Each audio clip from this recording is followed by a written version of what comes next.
les premiers ministres, c'est comme les poupées russes, hein, c'est-à-dire il y en a toujours un en dessous de l'autre, sauf qu'ils deviennent de plus en plus petits. Et à la fin, il suffit d'une pichenette pour les pousser et poser la vraie question, qui est celle du départ de celui qui organise ce désordre et qui n'écoute pas le peuple.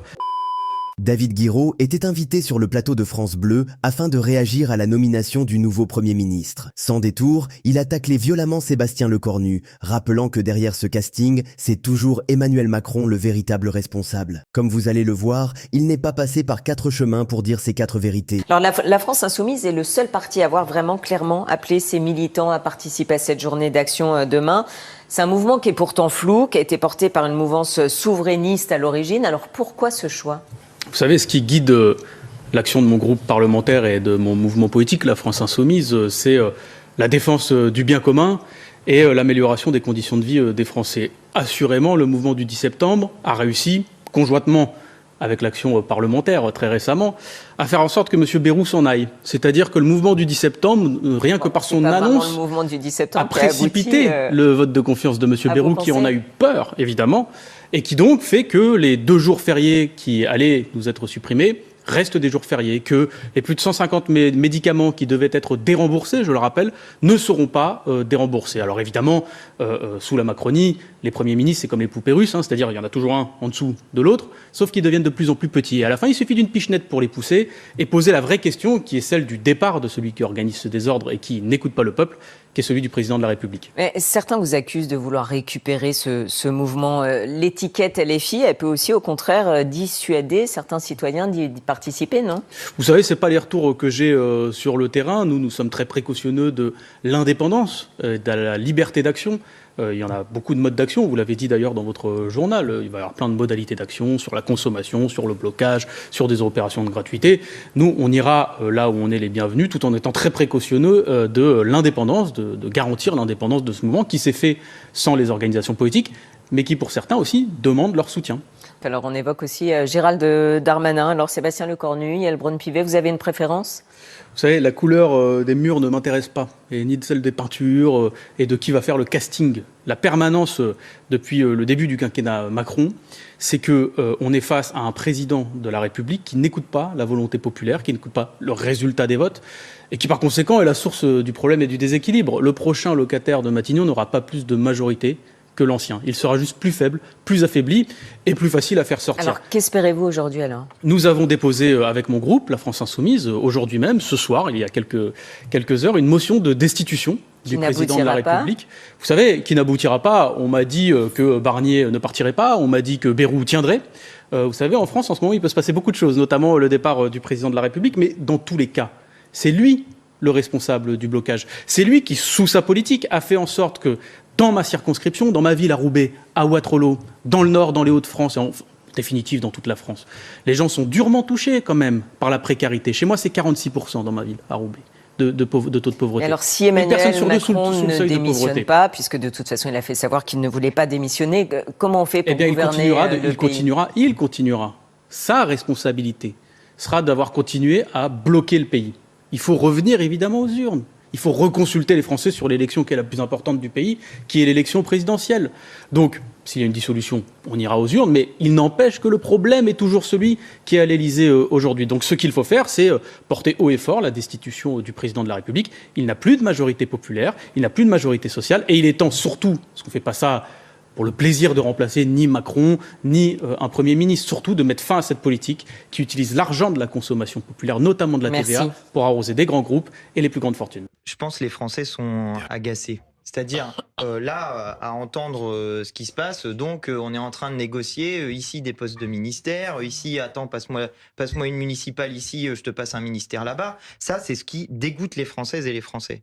Nous, depuis des années maintenant, on propose de passer à une 6e République. Alors j'entends qu'il y ait plein de gens qui se disent « Ah oui, mais quand même, la 5e République, on nous disait avant, ça apporte de la stabilité. » Pardon, la stabilité, la 5e République, vous voyez l'état dans lequel est mis le pays par la responsabilité d'un seul, par la responsabilité d'Emmanuel Macron qui a décidé de faire une dissolution qui n'a pas respecté le résultat des urnes. En même temps, c'était compliqué, il faut être honnête. Il y a eu 3 blocs, il n'y a pas eu de majorité claire qui s'est dégagée. Ouais, mais c'est les Français qui l'ont voulu, le Front républicain. Non, il y avait un groupe qui était arrivé en tête. La logique dans n'importe quel régime parlementaire, c'est comme ça que ça fonctionne. Il y a une coalition qui arrive en tête, on donne le pouvoir à la coalition. Pourquoi M. Macron n'a pas voulu donner le pouvoir à la coalition du nouveau Front populaire ? Parce que par décret, on aurait pu faire l'augmentation du SMIC et l'abrogation de la réforme des retraites. Et ça, M. Macron n'en voulait pas. Donc, il convoque des élections pour avoir une respiration démocratique. Il y a une respiration démocratique et il n'écoute pas le résultat des urnes. Attendez, juste sur ce point, il a raison, M. Léaumont, par décret, ça aurait pu passer ou pas? Il y a une dispute du juridique sur le sujet, mais il y avait moyen d'avancer de manière assez substantielle. Oui. Donc, c'est le président qui signe les décrets finalement. Alors, les décrets ils peuvent être pris soit par le gouvernement, soit en Conseil des ministres, auquel cas il y a un veto présidentiel possible, mais Voilà. la plupart des décrets sont pas pris en Mais Conseil attendez, des vous ministres. imaginez Emmanuel Macron faire un veto présidentiel sur l'augmentation du SMIC? Ah, ça, il pouvait pas. Enfin, il n'y a pas de... Donc il fait quoi? Il est obligé d'entendre le résultat des urnes. Raison pour laquelle aujourd'hui, attendez. moi juste pour finir sur ça, la seule solution c'est la démission du président de la République. Ah bah juste On les n'avons pas alliances réussi à électorales. faire Il y a- depuis 3 ans, il y a aussi des c'est de proportionnels passer avec les des majoritaires. accords minimaux sur les sujets fondamentaux, dont le budget, Oui, mais on va justement- dire, entre la gauche, Mais le pourquoi centre, Non, c'est pas et vrai. la Attendez. droite de gouvernement. Mais c'est Et justement- si ce non, qui non. doit être fait cet hiver, Voilà, il faut un il y a- accord minimal il y a un sur mauvais le budget, budget. attention. Il y a un oubli majeur. C'est que tous les budgets ont été imposés par des gouvernements qui sont minoritaires, par 49.3. Si on avait laissé faire l'Assemblée nationale, c'est là que se fait le consensus, le compromis, ce que recherchent les Français d'accord entre des groupes politiques qui n'ont pas d'accord entre... Depuis 2022, C'est ce qui s'était tous les passé. budgets sont Pardon. passés par 49.3. Il faudrait bien que chacun se rappelle que c'est ce qui s'était passé pour le budget 2024. Pour la première fois de ma vie, j'ai voté pour un budget. Pour la partie recette du budget. Parce que nous avions obtenu 60 milliards d'euros Oui, mais c'était supplémentaires. délirant, monsieur Non, ce Léaumont. n'était pas délirant. Bien sûr, c'était Ce que délirant. nous avions fait, c'était récupérer une partie de l'argent qui a été donné aux plus riches. Donc vous voyez, monsieur Zistenstuhl n'était pas d'accord. Mais les taxes étaient Il dit- délirantes. Non, c'était pas délirant, puisqu'il y avait eu un consensus à l'intérieur de l'Assemblée nationale, que nous l'avions voté, et que vous venez de dire que nous étions légitimes à le faire. C'est pas parce que vous êtes minoritaire que c'était délirant. Mais vous savez très C'est bien, ça, la monsieur Léaumont, démocratie. vous savez Mais très la bien grande qu'on construira difficulté- pas de budget avec vous. La grande difficulté qu'il y a aujourd'hui, c'est qu'il y a un Premier ministre et un président de la République, enfin il y avait un Premier ministre, il n'y en a plus, mais il y a un président de la République qui veut imposer de force sa politique. Or ce n'est pas ce qu'ont dit les justement. Français dans leur vote.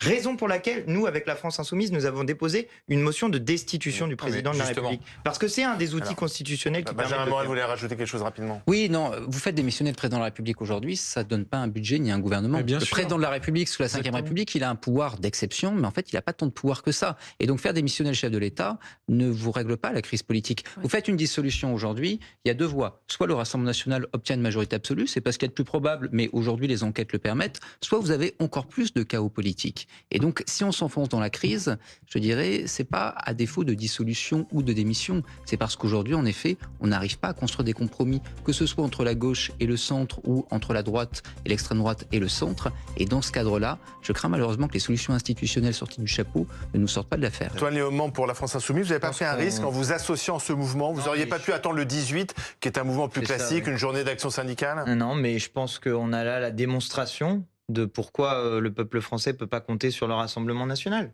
Parce qu'il y a une mobilisation sociale demain et le Rassemblement national participe à l'ambiance anxiogène. Mais à cause de les vous. gens vont tout C'est casser. vous qui avez pourri la il y a risque, une situation. vous volonté le de savez faire bien. des sabotages, etc., etc.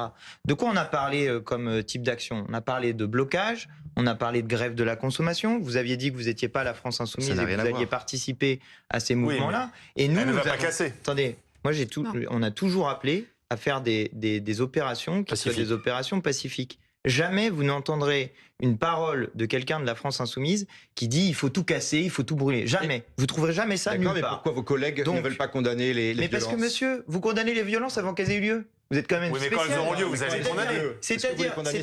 C'est-à-dire que Est-ce que 100% des Moi, députés LFI je condamnent suis- les violences? ouais, monsieur, vous auriez La réponse est non. condamné la prise de la Bastille. Ah, Voilà. donc il y a des violences légitimes, Non, c'est ce mais- que vous dites. Ce que je dis, Ah, bah c'est si. que mais quand un peuple n'est pas respecté, vous savez ce qu'a dit Jean-François Copé? Il a dit si on Incroyable. n'écoute pas les gens, ils vont aller chercher Macron à l'Élysée. C'est moi qui l'ai dit. C'est Jean-François Copé. Il est UMP. Il était UMP. Il est LR. Voilà. Donc vous voyez qu'il y a Ouais, des. enfin, il cautionne pas. Ce que je veux dire, c'est que il faut être capable de comprendre la colère des gens. On a fait des manifestations Mais pacifiques. les Black Blocs, c'est Écoutez pas de la bien. colère Écoutez bien. sociale, les Black Blocs. Écoutez bien, on était 3 millions de personnes dans les rues pacifiquement contre la réforme des retraites. 3 millions de personnes contre la réforme des retraites. La réforme des retraites est passée. Ah oui. Donc quand les gens manifestent pacifiquement, quand ils votent contre la réforme des retraites, on n'entend jamais rien. Ah donc, Donc- on peut tout casser. c'est Mais bien. non, pas donc on Incroyable. peut tout casser. Je vous dis donc que c'est la logique d'un certain nombre de personnes de considérer que dès lors que les institutions ne fonctionnent pas correctement, Alors Oui, mais la rue n'a pas raison sur tout le monde non plus. Non, mais justement, Monsieur Léaumont, on va retourner à la démocratie. Non, je voudrais aller S'il y a jusqu'au des bout. violences, est-ce que vous les condamnerez? Moi, ce que je voudrais savoir, c'est, vous les policiers, pourquoi Pas de vous vous réponse. joignez pas au mouvement? Parce que, comme je viens de le dire, déjà, on est hyper Oui, mobilisés. mais parce pourquoi que vous vous joignez pas au mouvement? Il va vous répondre. déjà, c'est notre travail, monsieur, d'assurer la sécurité des personnes et des biens, qu'il y a des jours de manifestation et de grosses mobilisations comme ça. Moi, je fais pas de politique, mais Vous n'êtes pas solidaire du mouvement? laissez-moi finir. Je fais pas de politique, mais je crois pas avoir souvenir d'avoir entendu un député LFI apporter son soutien à des policiers blessés lors de manifestations. Montrez-les-moi, parce C'est que pas vrai. Moi, je suis pas pour qu'on blesse des policiers. hein. on les connaît pas. Mais encore une fois, je fais pas de politique.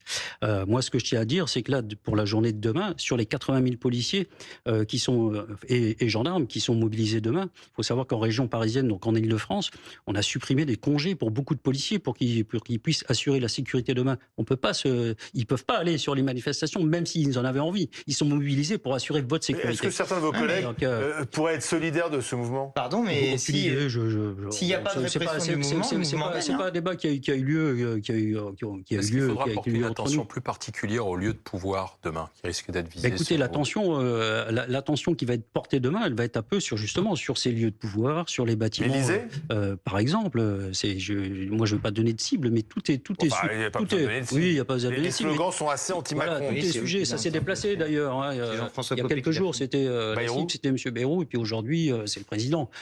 Donc forcément, Alors justement, ça- est-ce que le ça fait peut que déplacer finalement un peu- François Bayrou ait démissionné ça peut à la déplacer veille de les ce cibles. mouvement, est-ce que ça peut pas Désamorcer un faire peu. baisser un peu la tension? Il y a quelques personnes qui l'ont dit en interview, notamment à Nantes, où qui se posaient la question est-ce que ça valait le coup encore de se mobiliser demain? Nous, la crainte qu'on a, c'est effectivement demain que ça se passe à plusieurs endroits, puisque c'est pour ça qu'on est énormément mobilisés pour répondre demain et être présent. Parce qu'encore une fois, qui a soutenu et qui, en fait, un des derniers remparts de la République, même quand il se passe des manifestations, c'est chaque fois les policiers qu'on envoie, parce que c'est les policiers qui vont faire face aux casseurs, comme monsieur l'a dit, parce que le risque, c'est ça aussi, qu'il y ait chaque fois les casseurs qui viennent Alors, se justement, dresser. Joël, et parce qu'il y ait qu'il y a des mutilations. des violences qui soient... Attendez, Joël, Mais les violences, elles sont des deux côtés aussi. Parce que quand vous mutilez des gens, je suis désolé, c'est pas correct. C'est reparti. Ah oui, mais c'est pas correct. Ouais, je veux dire, quand il y a des gens. sur le discours Attendez, de il y a des gens. Il y a des gens. En même temps, On va aller la jusqu'au bout. police s'en prend. Le droit à Attention, manifester. En même temps, s'il vous plaît. On va pas aller sur ce débat-là, mais là, attendez, contrairement à ce que vous avez dit, je m'en prends à une doctrine de maintien de l'ordre qui conduit à ce qu'il y ait des gens qui soient mutilés dans des manifestations. Je crois pas que C'est ce soit ça, le mon sujet. sujet. Je crois C'est pas pour que ce ça soit que le je vous sujet posais de la demain. question de la solidarité avec le mouvement. je crois Parce pas qu'en que ce fait, soit si les le policiers sujet de étaient demain. solidaires du mouvement, le mouvement Et qui va nous dégage protéger? Macron directement. C'est tout. Comment ça C'est tout. dégage? Mais oui. Physiquement? Mais non, mais enfin, c'est pas très compliqué. Là, actuellement, ce gouvernement ne tient que parce que il y aura 80 000 policiers et gendarmes demain. Non, mais parce que... Attendez, parce que- Si, il y a une- ce que vous dénoncez, c'est un régime policier ou une dictature, là. Ouais, bah oui, Ah oui, exactement. voilà, vous Non, dénoncez mais- une dictature. Demain, c'est une journée de Je dis pas une dictature. dictature, Non, je dis un régime non, autoritaire. Attends, Et c'est de pareil. fait, attendez, pourquoi est-ce que la réforme des retraites est passée? Pourquoi? Alors qu'il y avait 3 millions de personnes dans les rues. Parce que c'était dans le programme d'Emmanuel 97%. Macron aussi. Non, bon. parce Il avait qu'une été élu. personne a décidé d'imposer seule sa volonté. En même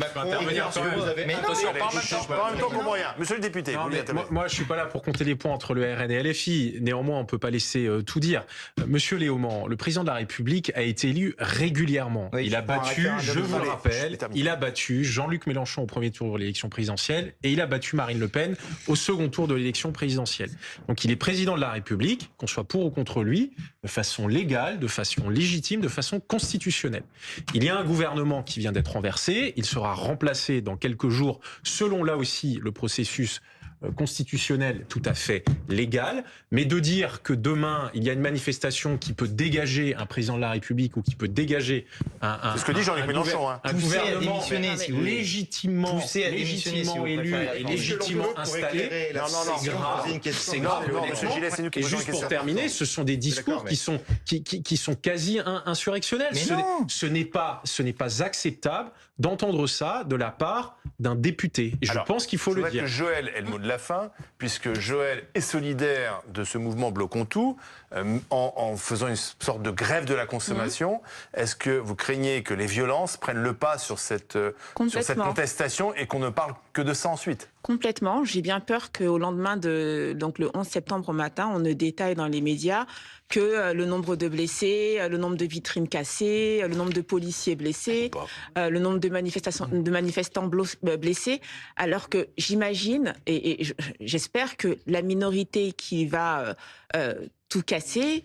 Voilà, parce qu'il y en a toujours malheureusement. Donc il y a des gens qui vont sûrement vouloir tout casser. J'espère que cette minorité ne va pas occulter le mouvement. Et ce que je regrette, c'est que le gouvernement ait une communication complètement anxiogène, très dure envers les gens qui vont se mobiliser demain, et que cette manifestation ne soit prise que sous l'angle sécuritaire, alors que on pourrait avoir aussi des paroles d'empathie. Hein, ça tue pas, je veux dire, ça mange pas de pain. Mais malheureusement, on a encore des paroles ultra sécuritaires. On vous envoie 80 000 policiers, etc. Voilà, c'est dommage. Blast a mis la main sur des factures explosives qui prouvent que Rachida Dati a menti. Des documents exclusifs révèlent que la ministre de la Culture a dissimulé une véritable fortune en bijoux à la Haute Autorité pour la transparence de la vie publique. Souvenez-vous, en avril 2025, Libération révélait que Rachida Dati n'avait pas déclaré 420 000 euros de bijoux. Sa réaction avait été immédiate. Un mot sur les révélations de Libération sur les bijoux, 400 000 euros oubliés, vous avez régularisé ? J'ai rien à régulariser, je n'ai jamais été prise en défaut sur aucune déclaration, donc c'est pas aujourd'hui que ça va commencer. Vous trouvez ça digne qu'on s'attaque à ma vie privée ? Je n'ai jamais été ni reprise fiscalement, ni même par la Haute Autorité. Fin de l'histoire ? Pas du tout. Car notre enquête va beaucoup plus loin. Nous avons mis la main sur les factures d'achat de ces bijoux.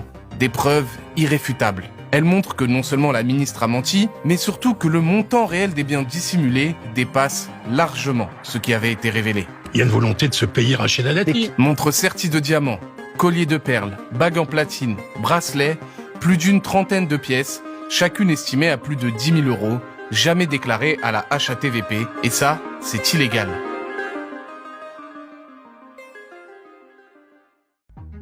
Ces factures, les voilà. Plus d'une quarantaine de documents dont la valeur totale dépasse le million d'euros. Mais ce qui compte ici, ce sont ces bijoux soumis à déclaration, près d'une trentaine au total, comme ce collier Boucheron, pavé de diamants à 17 775 euros. Cette montre Chopard à 32 000 euros, ou encore une bague en platine et diamants achetée à 68 500 euros. Rien que ça. Toutes les factures sont au nom d'Henri Proglio, ancien patron d'EDF et compagnon de Rachida Dati, de 2007 à janvier 2024. Contacté, il nous a confirmé que ces achats avaient bien été effectués pour elle et que la ministre de la Culture en détient toujours la totalité. Nous avons donc voulu vérifier. Et sur de nombreuses photos publiques, nous avons retrouvé ces bijoux. Ici, en mars 2024, aux côtés de Bruno Le Maire, Rachida Dati tient fermement dans sa main un collier de perles Akoya, signé Gérard B, acheté 12 750 euros. Elle y fera rajouter 91 perles pour le transformer ensuite en ras du cou, estimé à plus de 11 000 euros. On le voit sur cette photo prise en juin 2025, lorsqu'elle reçoit son homologue ukrainien. On la retrouve aussi avec le fameux collier Pomelato, à 16 000 euros, déjà pointé par Libération. Enfin, parmi les bijoux identifiés, cette montre Cartier, modèle ballon bleu, valeur 18 300 euros. Portée aussi bien au Festival de Cannes aux côtés de Kevin Costner qu'à l'Assemblée nationale. Résultat, ce ne sont pas 420 000 euros de bijoux qui ont été dissimulés, mais plus de 600 000 euros. Ces éléments montrent que Rachida Dati, nommée ministre de la Culture en janvier 2024, a gravement manqué à ses obligations auprès de la HATVP. En effet, après l'affaire Cahuzac en 2013... Je n'ai pas, monsieur le député, je n'ai jamais eu de compte à l'étranger, ni maintenant, ni avant. Une loi est mise en place pour garantir que les ministres agissent dans l'intérêt général et non pour leurs affaires personnelles. Ainsi, ils doivent déposer une déclaration de patrimoine et une déclaration d'intérêt à la Haute Autorité pour la transparence de la vie publique. En cachant cette fortune de bijoux, elle a clairement enfreint la loi. Mais qu'est-ce qu'elle nous disait déjà au micro de France Inter ? J'ai rien à régulariser, je n'ai jamais été prise en défaut sur aucune déclaration. Les conséquences pourraient être lourdes pour Rachida Dati. La HATVP peut saisir le Premier ministre et la pousser à la démission. Mais surtout, elle risque jusqu'à 3 ans de prison, 45 000 euros d'amende et 10 ans d'inéligibilité. De quoi compromettre sa candidature à la mairie de Paris, pourtant validée par son parti Les Républicains. Et ce n'est pas tout. Cette affaire s'ajoute à celle de Carlos Ghosn, pour laquelle Rachida Dati doit déjà être jugée pour corruption et trafic d'influence. Elle est soupçonnée d'avoir touché 900 000 euros entre 2010 et 2012, sans contrepartie réelle de la part de Renault Nissan, alors dirigé par Carlos Ghosn.